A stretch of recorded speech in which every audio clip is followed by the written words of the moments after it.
Le soleil se levait sur les collines de Judée, mais sa lumière dorée ne parvenait pas à dissimuler l'ombre qui planait sur le peuple hébreu. Depuis 40 ans, les Philistins dominaient la terre promise et leurs villes fortifiées s'étendaient comme des cicatrices le long de la côte.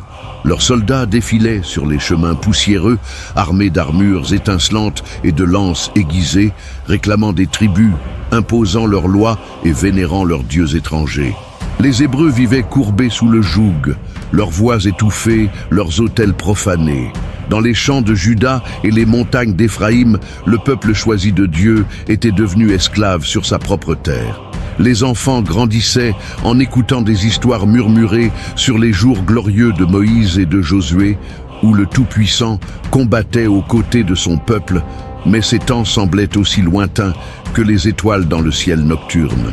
À Zora, un petit village au cœur des collines, vivait un homme nommé Manoah, de la tribu de Dan. Sa femme était stérile et le couple avait perdu tout espoir d'avoir des enfants.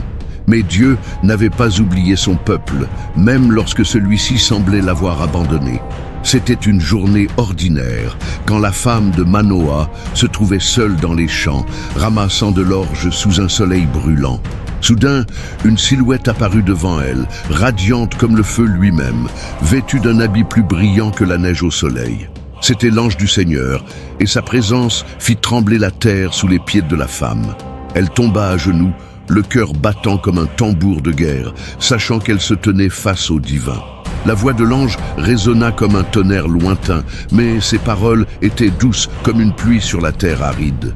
Il lui annonça qu'elle concevrait et mettrait au monde un fils, un garçon consacré à Dieu dès le sein maternel.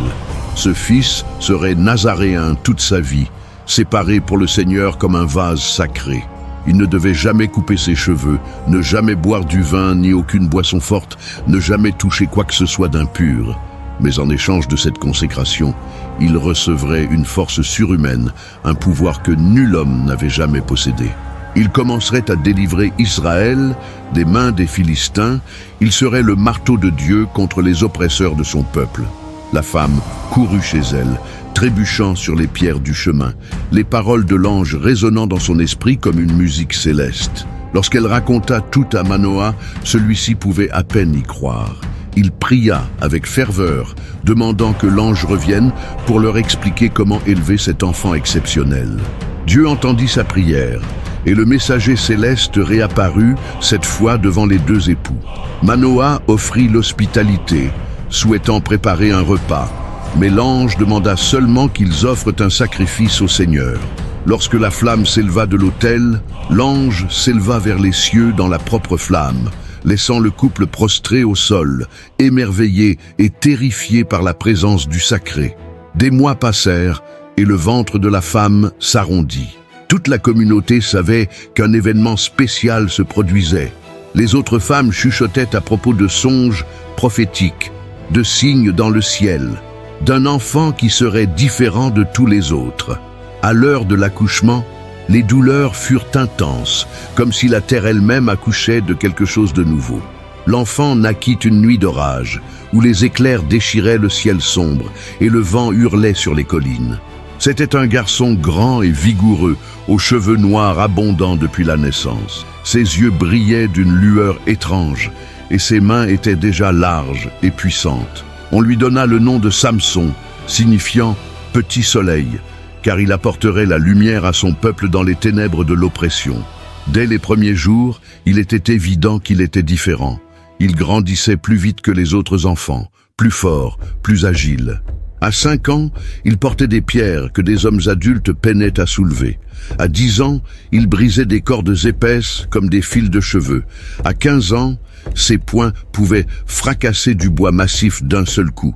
L'Esprit de Dieu venait sur lui en vagues de puissance, et lorsqu'il arrivait, sa force devenait véritablement surhumaine.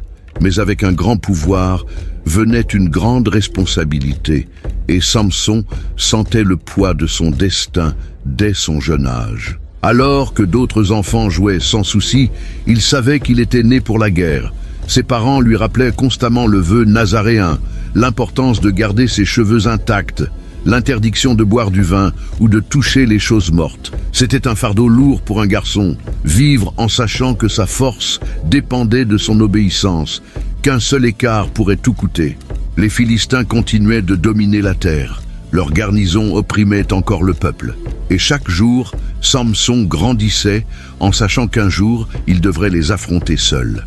Quand il devint homme, Samson était une figure impressionnante, haut comme un géant, aux épaules larges comme une porte, aux muscles qui se mouvaient sous la peau comme des cordes de fer. Ses cheveux noirs tombaient jusqu'à la taille, jamais touchés par une lame, symbole visible de sa consécration. Mais dans ses yeux se lisait autre chose qu'une force physique, une fureur sainte, une soif de justice qui brûlait comme un feu intérieur. Les Philistins avaient opprimé son peuple trop longtemps. Il était temps que le marteau de Dieu commence à frapper. Le soleil était haut lorsque Samson descendit les collines en direction de Timna, une ville philistine située à la frontière des territoires. À 20 ans, il était devenu une légende vivante parmi les Hébreux, mais il n'avait pas encore affronté directement les oppresseurs de son peuple. Ce jour-là, cependant, le destin préparait le premier test de sa force surnaturelle. Il marchait seul sur le chemin poussiéreux, ses pas fermes résonnant dans le silence du matin lorsqu'il entendit un rugissement qui fit trembler les pierres. Des vignes bordant le chemin surgit un jeune lion, déjà adulte, avec une crinière dorée et des yeux jaunes remplis de fureur. La bête était magnifique et terrifiante, pesant plus de 200 kilos de muscles et de griffes acérées. Tout homme normal aurait fui ou grimpé à l'arbre le plus proche, mais Samson s'arrêta et fixa l'animal. En ce moment-là, l'Esprit du Seigneur descendit sur lui avec une force dévastatrice, et il sentit la puissance divine couler dans ses veines comme une lave en fusion. Le lion bondit, rugissant avec une force suffisante pour réveiller les morts. Samson ne recula pas d'un pas. Avec ses mains nues, il attrapa la bête en plein vol, une main sur la mâchoire supérieure, l'autre sur l'inférieure. Le lion se débattit furieusement, ses griffes éraflant les bras de Samson, mais il tint bon. Puis d'un mouvement rapide et brutal, il déchira les mâchoires de l'animal, comme s'il ouvrait un fruit mûr. Le rugissement se transforma en un dernier soupir, et la bête puissante tomba morte à ses pieds. Samson regarda ses mains, encore tremblantes d'adrénaline. Il avait tué un lion avec la force de ses poings, quelque chose que même les guerriers les plus célèbres de l'histoire n'avaient jamais accompli. Mais il ne ressentit pas d'orgueil, seulement une silencieuse confirmation que Dieu était avec lui. Il laissa la carcasse là où elle était tombée et poursuivit son chemin vers Timna, sans dire à personne ce qui s'était passé. C'était un secret entre lui et le Tout-Puissant, une première victoire dans la guerre qui allait venir. Des semaines plus tard, Samson revint par le même chemin, cette fois accompagné de ses parents. Il se rendait à son mariage avec une femme philistine de Timna, une union que ses parents n'approuvaient pas entièrement, mais que Dieu utilisait pour ses propres desseins. En passant près de l'endroit où il avait tué le lion, Samson décida de jeter un coup d'œil à la carcasse. Ce qu'il découvrit le stupéfia complètement. Entre les côtes de l'animal mort, une ruche d'abeilles avait construit son nid, et le miel doré coulait le long des eaux blanchies par le soleil. Sans toucher la carcasse, car cela violerait son vœu nazaréen, Samson utilisa une branche pour récupérer le miel et le mangea. Il était sucré comme du nectar, et une idée commença à germer dans son esprit. Il conserva un peu de miel et en offrit aussi à ses parents, mais ne leur dit pas d'où il l'avait pris. Cette image du miel à l'intérieur du lion mort resta gravée dans sa mémoire, et il savait que Dieu l'avait permis pour une raison précise. Le mariage fut célébré avec une grande fête, selon la coutume philistine. Pendant 7 jours, il y eut des banquets, de la musique, des danses et des boissons. Samson, respectant son vœu, ne toucha pas au vin, mais participa aux festivités. Les Philistins, curieux de ce géant hébreu qui avait conquis l'une de leurs femmes, amenèrent 30 jeunes hommes pour être ses compagnons pendant la fête. C'étaient des guerriers forts et orgueilleux, habitués à mépriser les Hébreux comme un peuple faible et assujetti. C'est alors que Samson décida de proposer une énigme, une tradition courante lors des mariages de l'époque. Mais son énigme n'était pas ordinaire. C'était un message codé sur son destin et son pouvoir. D'une voix forte qui résonna dans toute la salle, il proclama les mots qui deviendraient célèbres. Du mangeur est sortie la nourriture, et du fort est sortie la douceur. La salle tomba dans un silence total, chacun tentant de déchiffrer le sens de ces paroles mystérieuses. Samson lança un pari aux 30 Philistins. S'ils résolvaient l'énigme durant les 7 jours de la fête, il leur donnerait 30 tuniques de lin et 30 changements de vêtements. S'ils n'y arrivaient pas, il lui donnerait la même quantité. C'était un pari onéreux, car les vêtements fins coûtaient cher, mais Samson était sûr que personne ne découvrirait le secret du lion et du miel. Les premiers jours passèrent avec les Philistins réunis en groupe, discutant de possibles significations, mais sans trouver de réponse satisfaisante. Du mangeur est sortie la nourriture, et du fort est sortie la douceur. Les paroles résonnaient dans leurs esprits, mais le sens restait caché. Ils essayèrent diverses interprétations sur la guerre, la chasse, l'agriculture, mais rien ne formait un tout cohérent. Au 4e jour, la pression augmentait, et les 30 jeunes commencèrent à s'agiter. Perdre le pari signifiait non seulement de l'humiliation, mais aussi une perte financière considérable. Alors, ils décidèrent d'utiliser une stratégie malhonnête. Ils trouvèrent la femme de Samson et la menacèrent subtilement. Si elle ne découvrait pas la réponse de son mari, il brûlerait sa maison et celle de son père. La femme, terrorisée par les menaces, commença à pressionner Samson.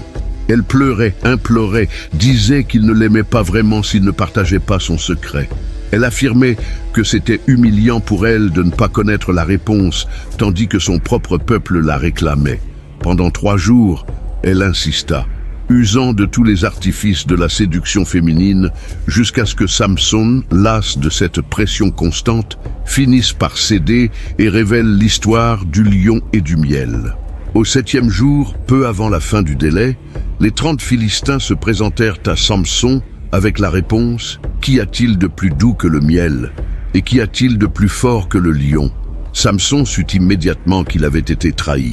Ses yeux se remplirent d'une fureur divine, et il répondit avec des mots cinglants. « Si vous n'aviez pas labouré avec ma génisse, vous n'auriez pas trouvé mon énigme. » En ce moment-là, l'Esprit du Seigneur descendit sur Samson avec une puissance destructrice. Il partit seul vers Ascalon, l'une des principales villes philistines, envahit les rues comme un ouragan humain, tua 30 hommes parmi les plus nobles et riches de la cité, les dépouilla de leurs vêtements fins et revint payer son pari. Il jeta les tuniques ensanglantées aux pieds des 30 jeunes et s'en alla, revenant chez son père, laissant sa femme derrière lui. Le premier sang avait été versé. Samson avait prouvé qu'il n'était pas seulement fort, mais aussi dangereux lorsqu'on le provoquait. Les Philistins commencèrent à comprendre que ce géant hébreu n'était pas comme les autres. Il y avait quelque chose de divin et d'effrayant en lui, une force qui défiait toute logique. Le marteau de Dieu avait commencé à frapper, et chaque coup résonnerait à travers l'histoire. Le temps de la moisson du blé était arrivé, et Samson descendit sur les terres philistines avec un chevreau en cadeau pour sa femme. Des mois s'étaient écoulés depuis l'épisode de l'énigme, et il espérait que les tensions s'étaient apaisées. Mais lorsqu'il arriva chez son beau-père à Timna, il reçut une nouvelle qui fit bouillir son sang comme du métal fondu. Le père de la femme avait donné sa fille à un autre homme, l'un des 30 compagnons du mariage, affirmant que Samson l'avait abandonné. La fureur qui s'empara de Samson à cet instant fut comme un volcan entrant en éruption. Ses yeux brillèrent d'une lueur dangereuse, et sa voix tonna contre les murs de la maison lorsqu'il déclara qu'il était désormais quitte avec les Philistins, car il leur ferait du mal sans aucune culpabilité. C'était une déclaration de guerre, et tous les présents sentirent le poids mortel de ses paroles. Samson sortit de la ville comme une tempête, se dirigeant vers les champs où vivaient des centaines de chacals. Avec une vitesse et une force surnaturelles, il captura 300 de ces animaux sauvages, les lia par paires par la queue et plaça une torche allumée entre chaque paire. Puis, au crépuscule, il libéra les animaux en panique dans les champs de blé mûr des Philistins. Le feu se répandit comme une plaie divine, consumant non seulement les cultures de blé et d'orge, mais aussi les vignes et les oliveraies. C'était la saison de la moisson, et une année entière de travail se transforma en cendres en une seule nuit. Le préjudice fut dévastateur. Des milliers d'hectares de cultures furent perdus, représentant la ruine économique de centaines de familles philistines. Lorsqu'ils apprirent que Samson était responsable et connurent la raison, les Philistins furent furieux. Mais au lieu d'attaquer directement le géant hébreu, ils retournèrent leur colère contre la famille de son ex-femme. Ils brûlèrent vifs à la fois la femme et son père, accomplissant ironiquement la menace qu'ils avaient faite pendant la fête de mariage. Lorsque Samson apprit le triste sort de sa femme, une douleur profonde se mêla à sa fureur. Elle avait été victime de la lâcheté et de la cruauté de son propre peuple, tuée à cause des jeux politiques et de la déshonnêteté des Philistins. À cet instant, Samson jura qu'il ne s'arrêterait pas avant de faire un carnage parmi les ennemis. Il attaqua les Philistins avec une telle férocité que beaucoup moururent, puis se retira dans une grotte de la roche d'Étam dans les montagnes de Juda. Les Philistins ne pouvaient pas laisser cette humiliation passer inaperçue. Ils rassemblèrent une armée et montèrent contre Juda, campant dans la région, et exigeant que les Hébreux livrent Samson. Le peuple de Juda, effrayé par la présence militaire des oppresseurs, envoya 3000 hommes jusqu'à la grotte où Samson se cachait. C'était une scène pitoyable de voir 3000 Hébreux marcher pour capturer un seul de leurs frères afin de le livrer aux ennemis. Lorsqu'ils arrivèrent à la grotte, ils parlèrent à Samson avec des tons de réprobation et de peur. Ils lui demandèrent s'il ne savait pas que les Philistins dominaient sur eux et pourquoi il avait attiré ce malheur sur son peuple. Samson répondit avec amertume qu'il leur avait fait ce qu'il leur avait fait. Les 3000 hommes expliquèrent qu'ils étaient venus pour l'attacher et le livrer aux Philistins. Et Samson, ne voulant pas verser le sang de ses propres frères, accepta, mais leur fit jurer qu'eux-mêmes ne l'attaqueraient pas. Ils lièrent Samson avec 2 nouvelles cordes fortes et le conduisirent jusqu'au camp philistin à Léhi. Lorsque les ennemis virent le géant ligoté, ramené par ses propres Hébreux, ils crièrent de triomphe, célébrant la capture de l'homme qui avait causé tant de dommages. Mais en ce moment d'apparente victoire des Philistins, l'Esprit du Seigneur descendit puissamment sur Samson. Les cordes qui le retenaient se défirent comme des fils brûlés par le feu, tombant de ses poignets comme de la paille sèche. Samson se retrouva libre au milieu de centaines de guerriers ennemis armés. Et sa force était maintenant multipliée par la colère divine. Il regarda autour de lui à la recherche d'une arme, et ses yeux tombèrent sur la mâchoire fraîche d'un âne qui venait de mourir. Il prit l'os avec les 2 mains et devint une machine de guerre humaine. Ce qui suivit fut un carnage qui entra dans l'histoire comme l'une des prouesses les plus brutales jamais enregistrées. Samson attaqua les Philistins comme un ouragan de destruction, faisant tournoyer la mâchoire d'âne comme une épée divine. Chaque coup abattait plusieurs ennemis, brisant des armures, écrasant des crânes, fendre les lances en 2. Les Philistins, initialement confiants dans leur supériorité numérique, se transformèrent rapidement en une foule désespérée, tentant de fuir la fureur d'un seul homme. Samson poursuivit les fuyards sur les collines, tuant sans pitié, laissant un sillage de corps éparpillés dans le paysage. Sa force semblait inépuisable, alimentée par la justice divine et la soif de vengeance. Pendant des heures, la bataille continua, jusqu'à ce qu'il ne reste aucun Philistin vivant sur le champ.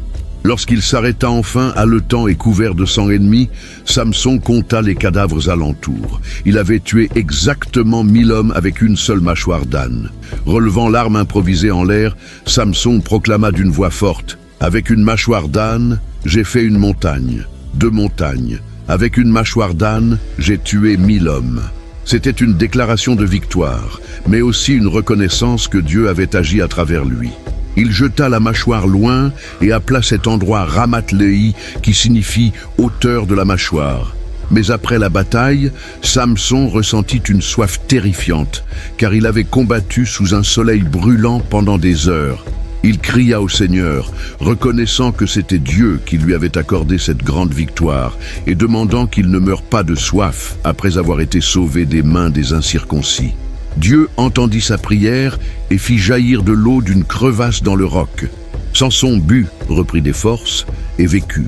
La nouvelle de la bataille de Léhi se répandit comme un feu dans la paille sèche. Un homme avait tué 1000 soldats philistins armés uniquement d'un os d'animal. C'était impossible, surnaturel, terrifiant. Le nom de Samson devint une légende parmi les Hébreux et un cauchemar parmi les Philistins. Le marteau de Dieu avait montré son pouvoir destructeur, et tous savaient que la guerre entre Israël et ses oppresseurs avait entré dans une nouvelle phase, plus brutale et sanglante que tout ce qui avait été vu auparavant.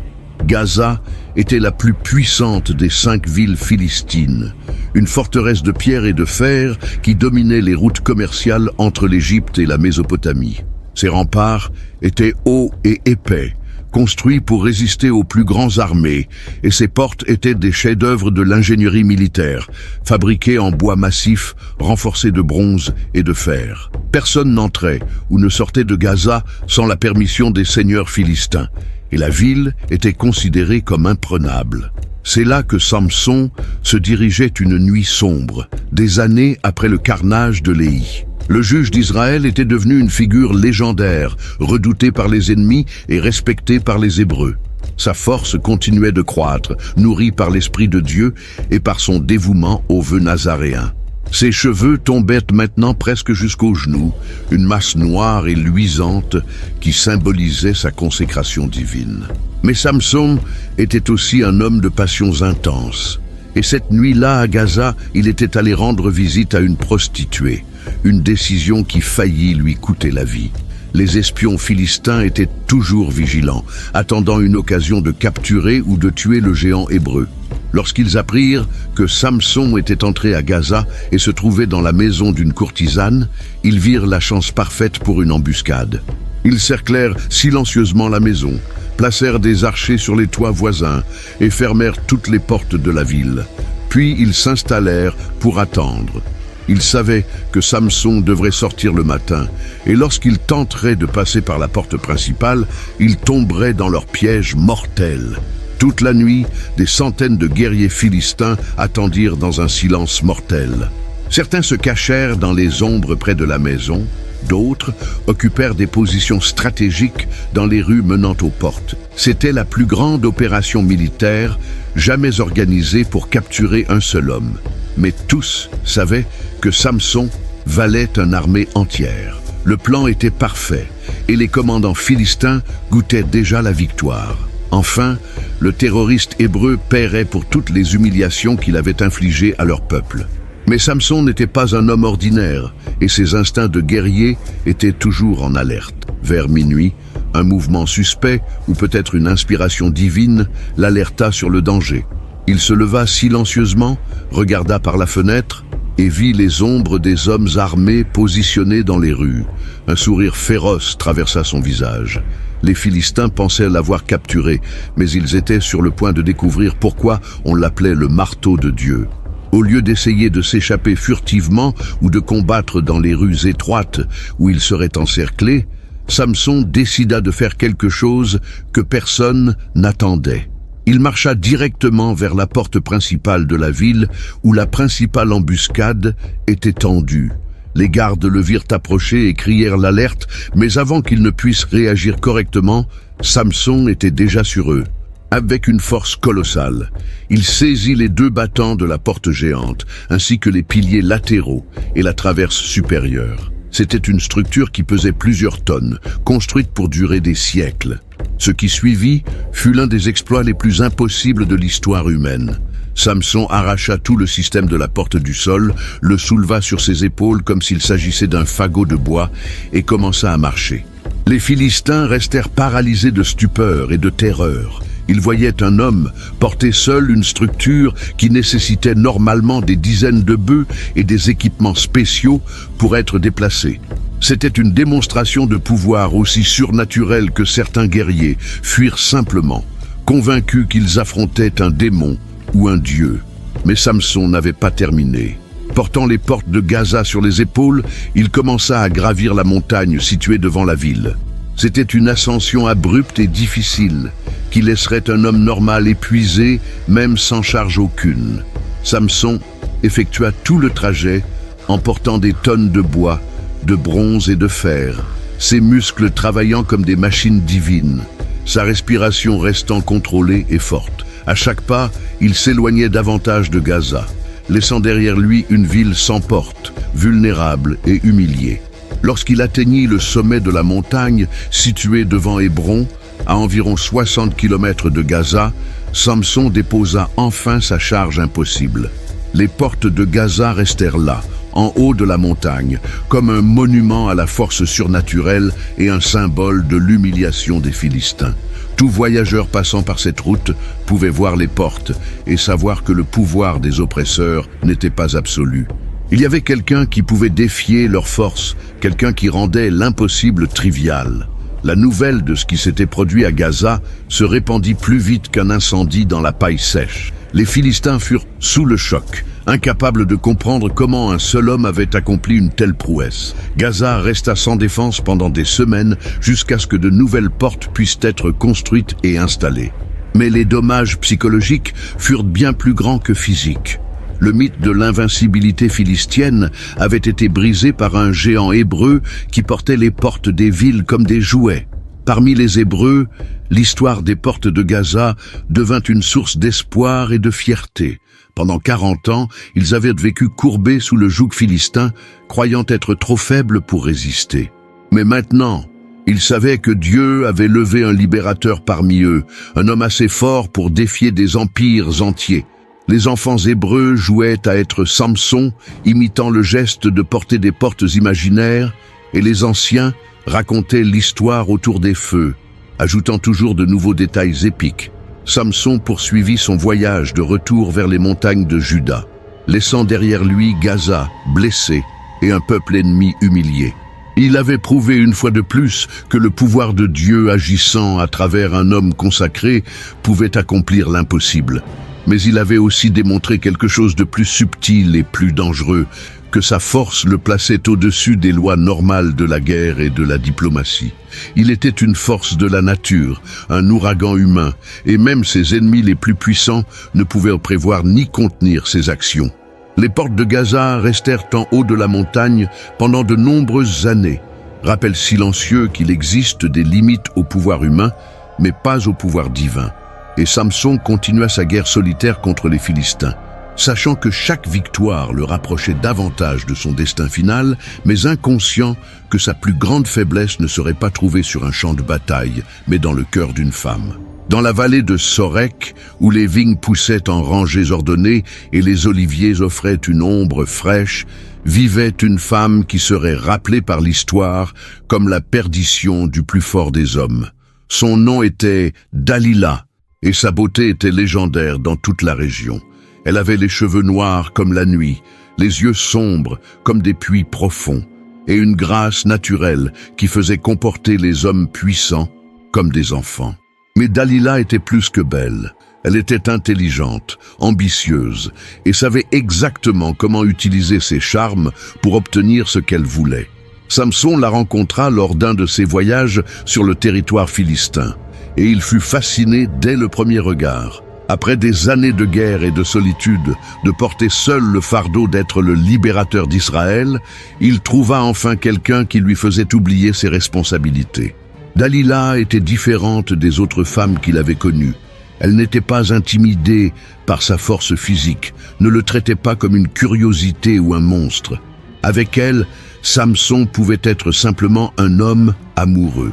Les rencontres devinrent fréquentes. Samson descendait des montagnes de Juda jusqu'à la vallée de Sorek, passant des journées entières en compagnie de Dalila. Elle l'accueillait dans sa maison luxueuse, lui offrait des mets raffinés, chantait pour lui au son de la harpe, massait ses muscles fatigués par la guerre. C'était un paradis terrestre pour un homme qui avait passé sa vie à se battre, et Samson se livra complètement à cette passion dévorante. Mais les seigneurs philistins ne tardèrent pas à découvrir la romance. Lorsqu'ils apprirent que le terrible juge d'Israël était amoureux d'une de leurs femmes, ils virent l'occasion parfaite pour enfin vaincre leur ennemi le plus dangereux. Ils recherchèrent Dalila en secret et lui firent une proposition qu'elle ne pouvait refuser. Ils lui offrirent 1500 pièces d'argent à chacun des 5 princes philistins, soit 5500 pièces au total, une fortune capable de la rendre riche pour le reste de sa vie. Tout ce qu'ils avaient à faire était de découvrir le secret de la force surnaturelle de Samson. Il y avait des rumeurs que son pouvoir était lié à un rituel ou un objet spécifique, mais personne ne savait avec certitude. Si Dalila réussissait à découvrir la source de sa force et comment le neutraliser, les Philistins pourraient enfin capturer et tuer l'homme qui avait terrorisé leur peuple pendant des années. C'était une mission d'espionnage déguisée en amour, et Dalila l'accepta sans hésiter. La première tentative fut subtile. Une nuit romantique, tandis que Samson reposait la tête sur ses genoux, Dalila commença à poser des questions apparemment innocentes sur sa force extraordinaire. D'une voix douce comme le miel, elle demanda comment on pourrait le lier, feignant d'être simplement curieuse de sa puissance. Samson, encore prudent même dans l'amour, lui donna une réponse fausse. Il dit que s'il était lié avec 7 cordes neuves encore vertes, il deviendrait faible comme n'importe quel autre homme. Dalila transmit l'information aux princes philistins qui apportèrent les 7 cordes vertes. Cette même nuit, après que Samson dormit profondément, elle le lia soigneusement puis cria « Les Philistins viennent sur toi, Samson !» Il se réveilla instantanément et brisa les cordes comme des fils de lin brûlés par le feu. Les guerriers philistins cachés dans la maison s'enfuirent rapidement et Samson rit de la blague, pensant que Dalila testait simplement sa force pour son amusement. Mais Dalila n'abandonna pas. Elle feignit d'être offensée qu'il lui ait menti et commença à le presser à nouveau. Elle dit que s'il l'aimait vraiment, il lui ferait confiance complètement et lui révélerait la vérité. Samson, voulant apaiser sa colère sans révéler le vrai secret, inventa un autre mensonge. Il dit que s'il était lié avec des cordes neuves jamais utilisées, il perdrait sa force. Encore une fois, Dalila obtint les cordes, le lia pendant son sommeil et cria l'alerte. Encore une fois, Samson s'en libéra facilement, brisant les cordes comme des fils d'araignée. La troisième tentative suivit le même schéma. Dalila continua de presser, mêlant larmes et caresses, accusations et baisers. Samson inventa un troisième mensonge, disant que si elle tressait ses 7 tresses avec le fil de la toile et les attachait avec un pieu, il deviendrait faible. Dalila fit exactement cela pendant qu'il dormait, mais lorsqu'elle cria l'alerte, il se réveilla et arracha à la fois le pieu et le tissu, prouvant encore une fois qu'il avait menti. Mais la pression s'intensifiait. Dalila changea de tactique, devenant plus émotionnelle et manipulatrice. Elle pleurait constamment, l'accusait de ne pas l'aimer vraiment, disait qu'elle était humiliée par ses compatriotes pour ne pas avoir obtenu la réponse. Elle utilisa tous les artifices de la séduction féminine, alternant entre supplications passionnées et accusations amères. Jour après jour, elle le harcelait avec les mêmes questions, rendant sa vie misérable par une pression constante. Samson commença à sentir le poids de cette insistance. L'homme qui avait vaincu 1000 guerriers avec une mâchoire d'âne, qui avait porté les portes de Gaza, était lentement vaincu par la persévérance d'une femme déterminée. Sa force physique restait intacte, mais sa résistance émotionnelle s'épuisait. L'amour qu'il ressentait pour Dalila le rendait vulnérable d'une manière qu'aucune armée n'avait réussi.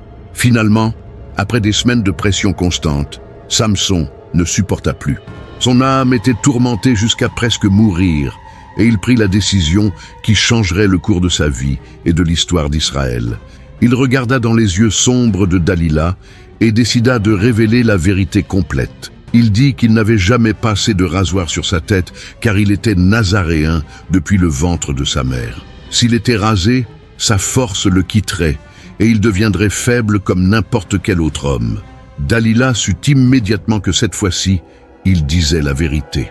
Il y avait quelque chose dans la voix de Samson, une gravité différente, qui la convainquit qu'elle avait enfin découvert le secret. Elle envoya chercher les princes philistins, leur disant de monter une fois de plus et d'apporter l'argent, car elle avait enfin obtenu l'information qu'ils cherchaient. Les 5 princes vinrent avec tout l'argent promis, impatients de voir la fin de leur plus grand ennemi. Cette nuit-là, Dalila fit dormir Samson sur ses genoux, caressant ses longs cheveux pour la dernière fois. Quand il fut profondément endormi, elle appela un homme caché et ordonna de raser les 7 tresses de la tête de Samson. Au fur et à mesure que les cheveux tombaient au sol, elle pouvait sentir que quelque chose changeait.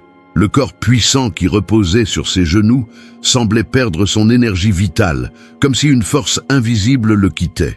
Lorsque le travail fut terminé, Dalila cria pour la dernière fois « Les Philistins viennent sur toi, Samson !» Il se réveilla comme les autres fois, pensant qu'il se débarrasserait facilement des ennemis, comme il le faisait toujours. Mais lorsqu'il tenta d'utiliser sa force, il découvrit avec horreur qu'elle s'était complètement retirée. Il n'était plus qu'un homme commun, fort naturellement, mais sans aucun pouvoir surnaturel.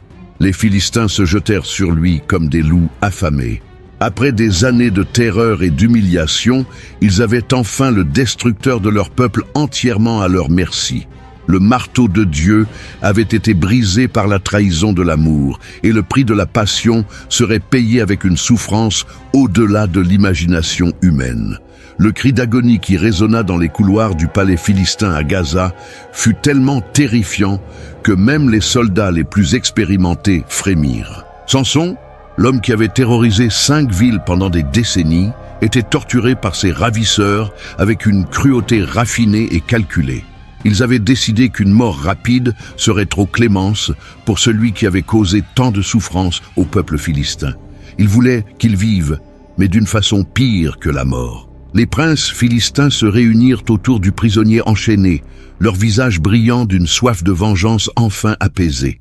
Voilà le géant qui avait tué des milliers de leurs guerriers, qui avait humilié leur ville, qui était devenu le cauchemar de leur nuit. Maintenant, il n'était plus qu'un homme commun, encore fort, mais sans pouvoir surnaturel, vulnérable et à la merci de ses ennemis les plus odieux. La torture commença avec un sadisme raffiné. D'abord, ils lui arrachèrent les yeux avec des fers rougis, cautérisant les orbites pour qu'il ne puisse plus jamais voir la lumière du soleil. Les cris de Samson résonnèrent le long des murailles de Gaza, et chaque Philistin qui les entendait ressentait une satisfaction viscérale. L'homme qui avait vu la mort de tant de ses compatriotes connaissait maintenant personnellement le sens de la souffrance extrême. Le sang coulait sur le visage du géant aveugle, mais les tortionnaires n'avaient pas terminé. Ils l'enchaînèrent avec des fers de bronze, lourds assez pour briser la volonté de tout homme ordinaire. Les chaînes étaient forgées spécialement pour lui, avec des maillons épais comme le poing d'un homme, fixés à des manilles qui entaillaient sa peau à chaque mouvement. Ensuite, ils le conduisirent dans la prison la plus profonde et la plus sombre de Gaza, un trou souterrain où l'humidité goûtait constamment des pierres et où les rats couraient entre les prisonniers. Mais l'humiliation finale était encore à venir.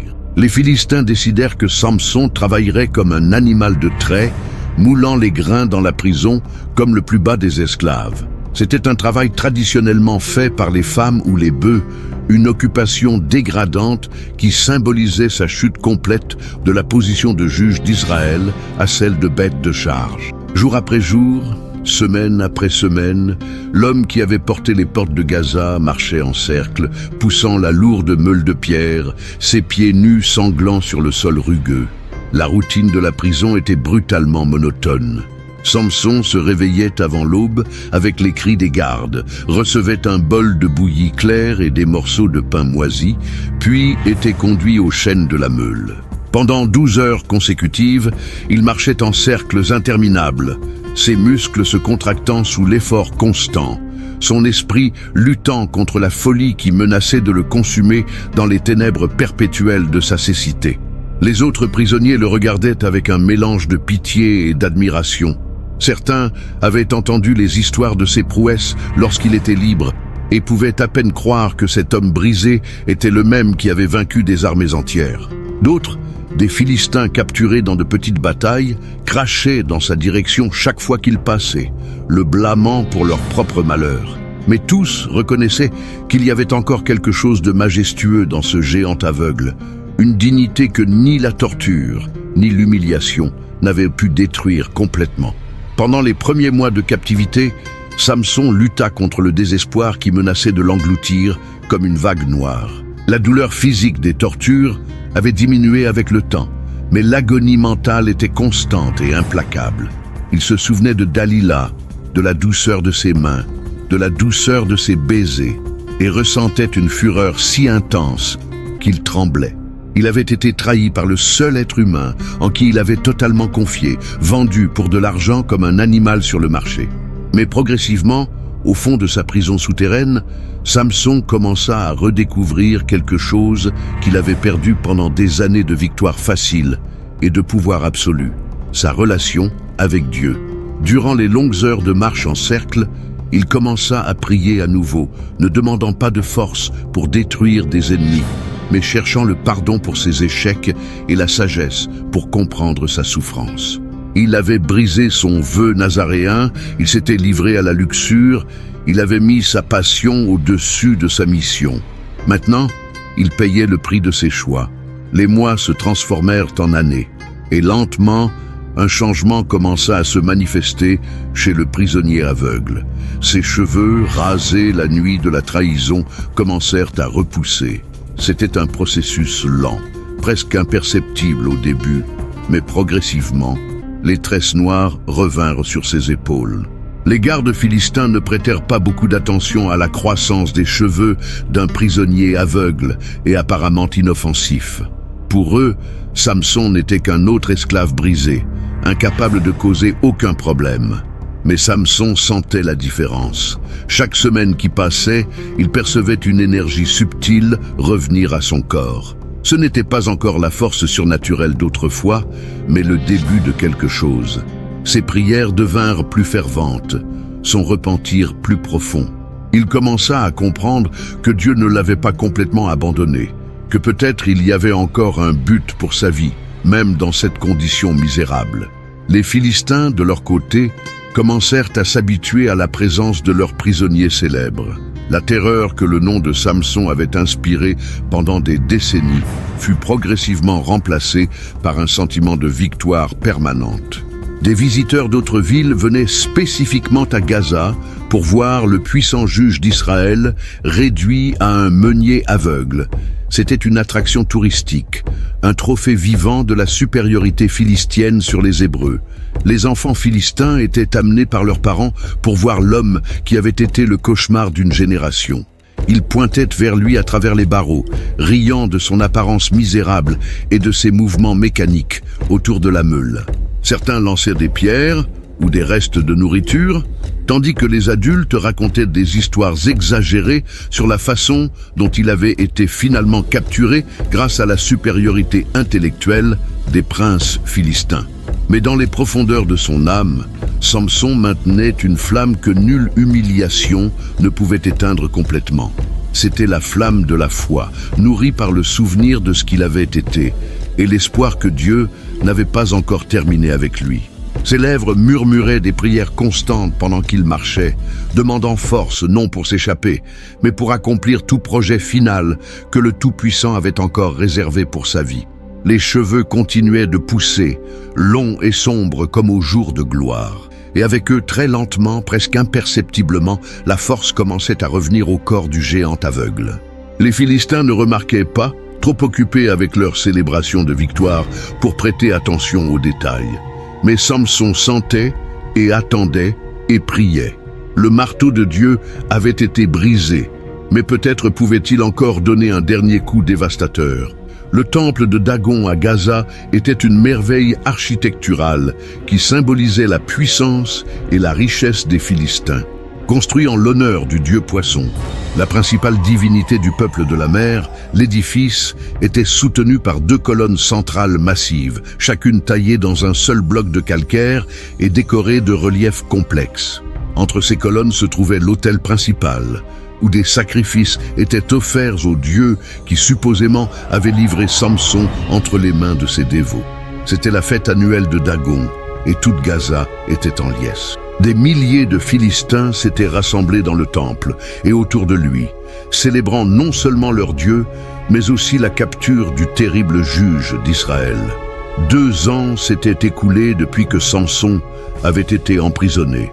Et les Philistins se sentaient enfin en sécurité pour organiser une grande célébration de leur victoire. Princes, prêtres, commerçants, soldats et citoyens ordinaires remplissaient chaque espace disponible du temple, leur voix s'élevant en chants de louange et de triomphe. Les 5 princes philistins occupaient les places d'honneur sur la plateforme supérieure du temple, d'où ils pouvaient voir à la fois l'autel et la foule rassemblée en dessous. Leurs vêtements étaient riches en or et en pourpre, leurs visages rayonnaient de satisfaction et leurs coupes étaient toujours remplies du meilleur vin. C'était le moment de gloire le plus élevé de leur vie, le jour où ils pouvaient enfin célébrer sans crainte la destruction de leur plus grand ennemi. La fête avait duré des heures, avec des danses, de la musique, des sacrifices et des discours exaltant la grandeur de Dagon. Mais les Philistins voulaient plus qu'une célébration. Ils voulaient une humiliation totale de leurs prisonniers. L'un des princes se leva et cria à la foule ivre « Amenez Samson pour qu'il nous amuse !» La suggestion fut accueillie par des rugissements d'approbation. Quelle meilleure façon de couronner la fête que d'exhiber l'ancien cauchemar d'Israël comme un clown aveugle pour le divertissement public. Des gardes furent envoyés à la prison pour chercher le prisonnier spécial. Ils le trouvèrent dans sa cellule, assis en silence, ses cheveux maintenant poussés jusqu'aux épaules, ses orbites vides tournées vers le sol de pierre. Il y avait quelque chose de différent en lui. Une tranquillité qui n'était pas seulement une résignation, mais semblait presque une attente. Lorsqu'on lui dit de se lever et de venir divertir la foule dans le temple, il obéit sans résistance, se laissant conduire par les rues de Gaza jusqu'au grand édifice sacré. Le rugissement de la foule, lorsque Samson apparut dans le temple, fut assourdissant. Des milliers de voix crièrent des insultes, des moqueries et des malédictions contre l'homme qui avait terrorisé leur nation pendant des décennies. Mais il y avait aussi une sous-couche d'admiration morbide. Même aveugle, enchaîné et mal vêtu, Samson impressionnait encore par sa stature physique. Ses muscles, bien que plus surnaturels, étaient encore impressionnants. Et sa présence portait une dignité que même des années de prison n'avaient pas réussi à briser complètement. Les prêtres de Dagon prononcèrent des discours exaltant leur Dieu pour la victoire sur le champion des Hébreux. Ils déclarèrent que Dagon avait prouvé sa supériorité sur le Dieu d'Israël, livrant son juge le plus puissant entre les mains des Philistins. La foule répondit par des acclamations sauvages, levant des coupes de vin en l'air et chantant des hymnes de louange au dieu poisson. C'était le moment de plus grand triomphe religieux et politique de l'histoire philistine. Samson fut placé au centre de la cour intérieure du temple, près des deux colonnes principales, pour que tous puissent le voir clairement. Un jeune homme fut désigné pour le guider, tenant sa main pour le conduire là où les organisateurs de la fête le voulaient. Pendant 1 heure, Samson fut obligé de réaliser des tours humiliants pour le plaisir de la foule. On le fit trébucher intentionnellement, le poussa d'un côté à l'autre, cria des ordres contradictoires pour le dérouter. À chaque nouvelle humiliation, les rires et les applaudissements devenaient plus forts. Mais pendant tout ce supplice psychologique, Samson priait silencieusement. Ses paroles n'étaient pas de haine ou de vengeance, mais une supplique sincère au Dieu de ses pères. Il reconnaissait ses fautes, demandait pardon pour avoir brisé son vœu, pour avoir mis ses désirs au-dessus de sa mission. Et puis, lorsqu'il sentit qu'il s'était complètement humilié devant le Tout-Puissant, il fit une demande finale, de la force pour accomplir une dernière mission, même si cela coûtait sa propre vie. C'est alors que Samson s'adressa au jeune homme qui le guidait, sa voix basse mais claire. « Laisse-moi toucher les colonnes sur lesquelles repose la maison, afin que je m'appuie contre elles. » C'était une demande apparemment innocente d'un homme aveugle voulant se reposer, et le jeune homme, sans soupçonner rien, le conduisit exactement là où il voulait aller. Samson se positionna entre les deux colonnes centrales, une sous chaque bras, feignant de chercher simplement un appui pour se reposer. La foule continua sa célébration sauvage, complètement inconsciente de ce qui allait arriver. Les princes philistins portèrent un nouveau toast à la sagesse de Dagon, les prêtres entonnèrent des chants de victoire, et des milliers de voix s'élevèrent en joie. Le temple était bondé au-delà de sa capacité normale, avec des personnes entassées sur chaque niveau, du patio au rez-de-chaussée jusqu'aux galeries supérieures. C'était la plus grande concentration jamais réunie de l'élite philistienne en un seul endroit. Alors Samson fit sa dernière prière, non plus chuchotée, mais prononcée à haute voix pour que tous puissent t'entendre. « Seigneur Dieu, je te prie de te souvenir de moi, et donne-moi cette unique fois, ô Dieu, la force pour me venger des Philistins, pour mes 2 yeux. C'était une prière d'adieu, une demande finale d'un homme qui savait qu'il allait mourir, mais voulait que sa mort ait un sens. À cet instant, l'Esprit du Seigneur descendit sur Samson une dernière fois, remplissant ses muscles de puissance divine, restauré pendant quelques instants la force surnaturelle qu'il avait perdue. Ses bras devinrent comme des barres de fer, ses mains comme des griffes de bronze. Avec un cri qui résonna dans tout le temple, cri mêlant agonie, fureur et détermination, Samson poussa les 2 colonnes centrales avec toute la force que Dieu lui avait rendue. Le bruit du marbre se brisant fut comme le rugissement de 1000 tonnerres. Les colonnes principales, qui soutenaient tout le poids du toit du temple, commencèrent à se fendre et à pencher. Pendant un moment terrifiant, le temps sembla suspendu, avec des milliers de personnes levant les yeux en horreur croissante, commençant à comprendre ce qui se passait. Puis, avec un fracas qui fit trembler la terre à des kilomètres alentour, tout le toit du temple s'effondra. Des blocs de pierre de la taille de maison tombèrent sur la foule en panique. Les poutres de cèdre se brisèrent comme des branches sèches. Les murs latéraux, sans le soutien des colonnes centrales, s'effondrèrent vers l'intérieur. En quelques secondes, le magnifique temple de Dagon se transforma en une montagne de décombres, ensevelissant sous des tonnes de pierre et de bois tous ceux qui se trouvaient à l'intérieur. Le rugissement de l'effondrement fut entendu à des lieues de distance, et un nuage de poussière s'éleva vers le ciel, comme une fumée de sacrifice. Lorsque le silence revint enfin, Gaza était en deuil total. Les 5 princes philistins étaient morts, écrasés avec des milliers de leurs sujets les plus importants. Prêtres, généraux, commerçants riches, artisans habiles, toute l'élite de la société philistienne avait péri en un instant. Et au centre des décombres, sous les pierres des colonnes qu'il avait brisées de ses propres mains, gisait le corps de Samson, enfin en paix après une vie de guerre et de souffrance. La dernière force avait été utilisée, et le marteau de Dieu avait donné son coup final et le plus dévastateur. Les frères de Samson descendirent de Juda à Gaza dans la nuit, des semaines après le désastre qui avait transformé le temple de Dagon en une montagne de décombres. La ville était encore en deuil, ses rues silencieuses, ses habitants marchant comme des fantômes parmi les ruines de sa grandeur. Le pouvoir des Philistins avait été brisé en un seul jour, avec la mort de leurs 5 princes et de milliers de citoyens importants. C'était comme si un ouragan divin avait traversé Gaza, ne laissant que destruction et désespoir. Trouver le corps de Samson parmi les débris fut un travail ardu et dangereux. Des blocs de pierre pesant des tonnes devaient être soigneusement déplacés, tandis que les frères fouillaient à la recherche des restes mortels de l'homme qui avait été la terreur et l'espoir d'une génération. Lorsqu'ils le trouvèrent enfin, il était exactement là où il devait être, au centre de la destruction, ses bras encore étendus dans la position où il avait poussé les colonnes fatales. Même dans la mort, il y avait quelque chose de majestueux dans sa figure, comme s'il dormait après avoir accompli une tâche herculéenne. Ils transportèrent le corps de retour aux montagnes de Juda, où il fut enterré dans la tombe de Manoah, son père, entre Zora et Estaol.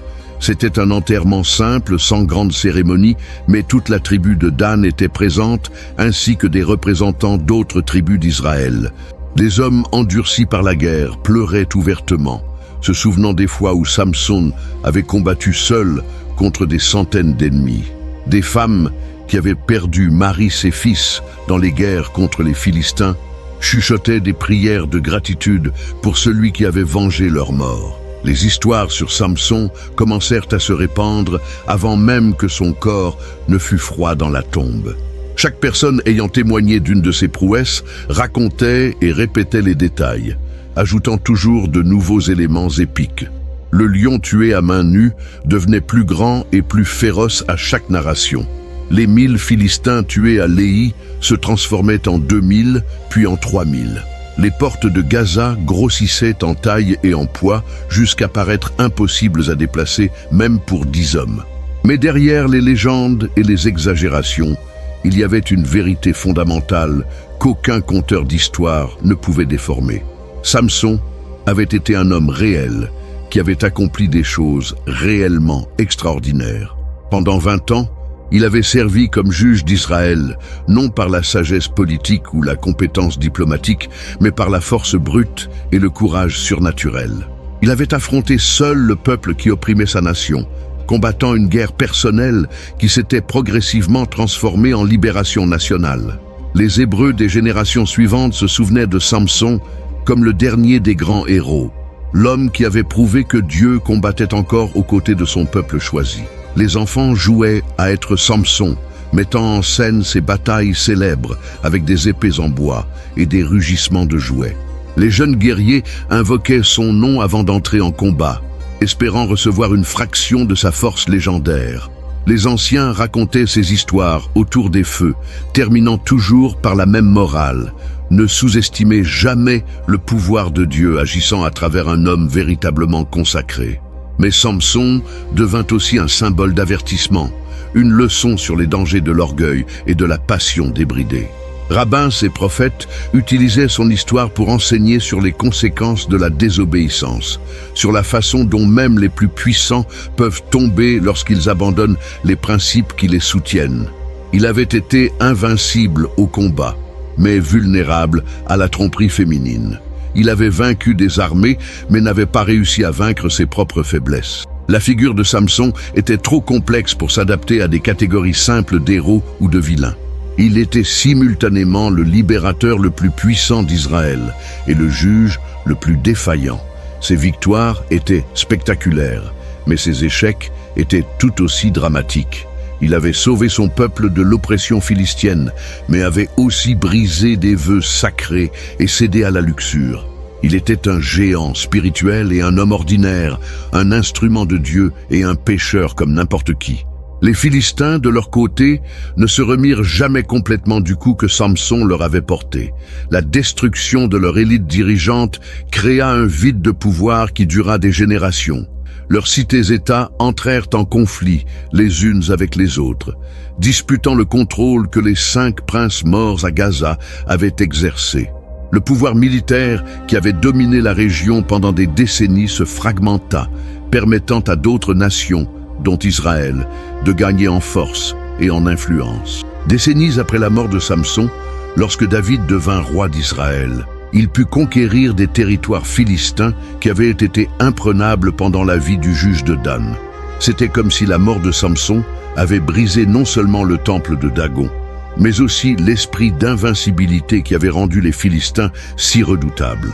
Le marteau de Dieu avait donné son dernier coup, mais les échos de ce coup résonnèrent à travers l'histoire. Les écrivains ultérieurs virent en Samson une préfiguration de thèmes qui se répétèrent dans l'histoire d'Israël. Le sauveur qui meurt pour sauver son peuple, la force qui vient à travers la faiblesse, la victoire qui émerge de la défaite apparente. Son histoire devint partie intégrante de la tradition orale et écrite qui définirait l'identité israélite pendant des millénaires, un rappel que Dieu peut utiliser n'importe quelle personne, peu importe sa faute, pour accomplir ses desseins éternels.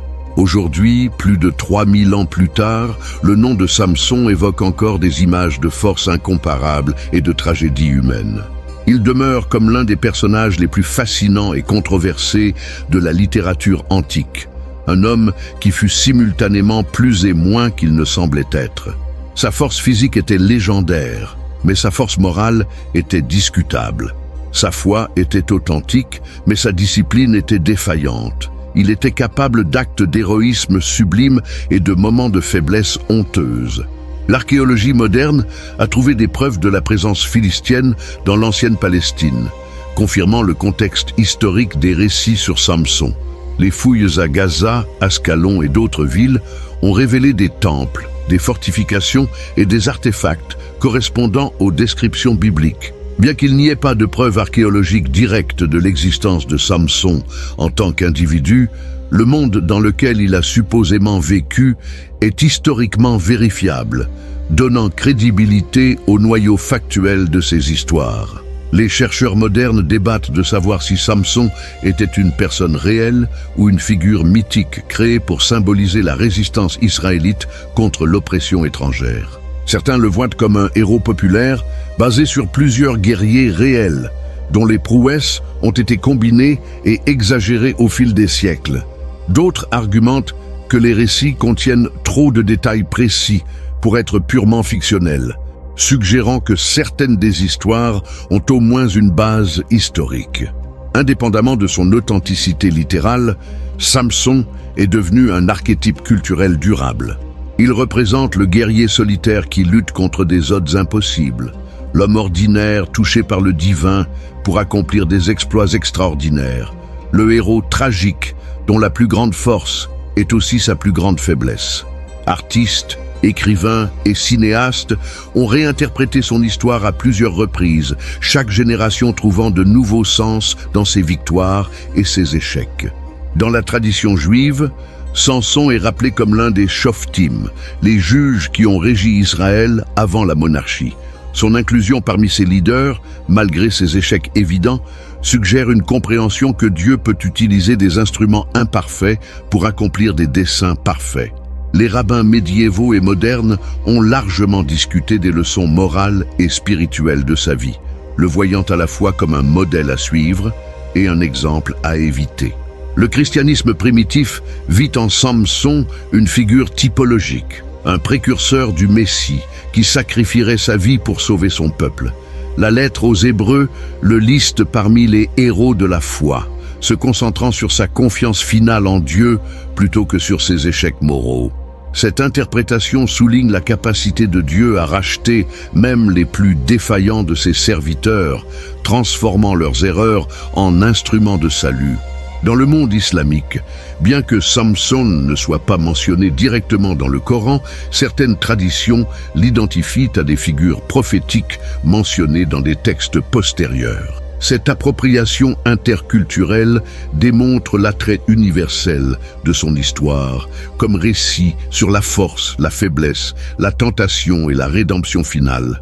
La littérature mondiale a adopté Samson comme un symbole de pouvoir et de vulnérabilité masculine.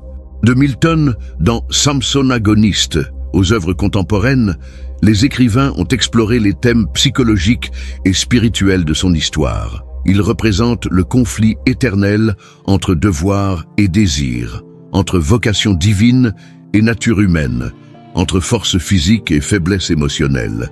Le legs militaire de Samson résonne également à travers l'histoire. Guerriers et commandants ont invoqué son exemple en affrontant des forces supérieures, le voyant comme la preuve que le courage et la détermination peuvent surpasser les désavantages numériques. Sa tactique de guerre asymétrique, utilisant des éléments environnementaux comme armes improvisées, anticipa des stratégies qui seraient développées des millénaires plus tard. Mais peut-être que l'aspect le plus durable du legs de Samson est son humanité fondamentale. À une époque où les héros étaient souvent représentés comme des figures parfaites et unidimensionnelles, le récit biblique présente un homme complexe et contradictoire. Il était à la fois juge et rebelle, sauveur et destructeur, homme de foi et pécheur impénitent. Cette complexité le rend plus réel et plus pertinent pour les générations futures qui luttent avec leurs propres contradictions internes. Samson mourut comme il avait vécu, de façon spectaculaire, violente et controversée. Sa mort ne fut pas celle d'un saint sur son lit, mais celle d'un guerrier sur son dernier champ de bataille. Il choisit de mourir avec ses ennemis plutôt que de vivre comme esclave, préférant une mort significative à une vie sans but. Ce fut une fin appropriée pour un homme qui n'avait jamais rien fait à moitié, qui avait vécu chaque moment de son existence dans des extrêmes de passion et de pouvoir. La tombe de Samson dans les collines de Juda devint un lieu de pèlerinage pour ceux qui cherchaient de l'inspiration pour leur propre bataille contre des odds impossibles. Pendant des siècles, des guerriers israélites visitaient sa sépulture avant de grandes batailles, priant pour recevoir une fraction de la force qui avait rendu cet homme invincible. Même aujourd'hui, des touristes et des pèlerins visitent les sites archéologiques associés à son histoire, cherchant à se connecter avec ce géant du passé. L'histoire de Samson nous rappelle que les héros n'ont pas besoin d'être parfaits pour être efficaces, que Dieu peut utiliser des personnes imparfaites pour accomplir des desseins extraordinaires. Que la vraie force vient non seulement des muscles, mais de la capacité de se relever après les chutes, de lutter même lorsque la victoire semble impossible, de choisir le sacrifice plutôt que la sécurité quand le moment l'exige. Il fut, dans les paroles immortelles du récit biblique, un homme qui tua plus d'ennemis dans sa mort que dans toute sa vie. Ce fut le marteau de Dieu qui choisit de se briser au dernier coup, garantissant que son impact résonnerait à travers les siècles. Ce fut un géant qui tomba, mais emporta un empire avec lui, prouvant que parfois, la plus grande victoire d'un homme peut venir au moment de sa plus grande défaite. Le legs de Samson perdure parce que son histoire est, fondamentalement, une histoire sur la condition humaine. Notre capacité à la grandeur et notre potentiel à l'échec, notre soif de but et notre lutte contre nos propres natures, notre mortalité et notre immortalité à travers les actes que nous laissons derrière nous. Il fut véritablement le marteau de Dieu, un instrument imparfait entre les mains d'un Dieu parfait, et son histoire continue de résonner auprès de quiconque a déjà senti l'appel à être plus que simplement humain.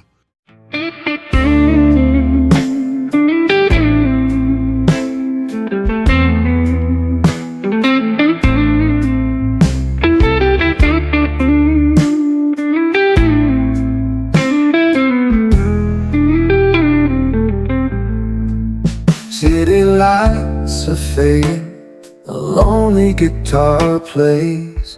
Another day is gone, lost in a memory haze. Got a heavy heart, can't find no peace of mind. Just me in the midnight train, leaving it all behind. Oh, the rhythm of the rails, a low and steady beat, whispering secrets on this empty street. The moon hangs high, a silver tear in the sky. Guess some old blues just never say goodbye.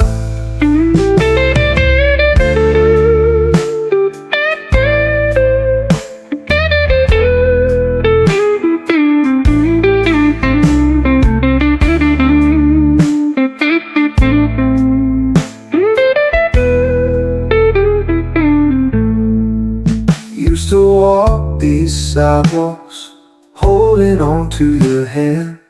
Now it's just a ghost story in this tired land.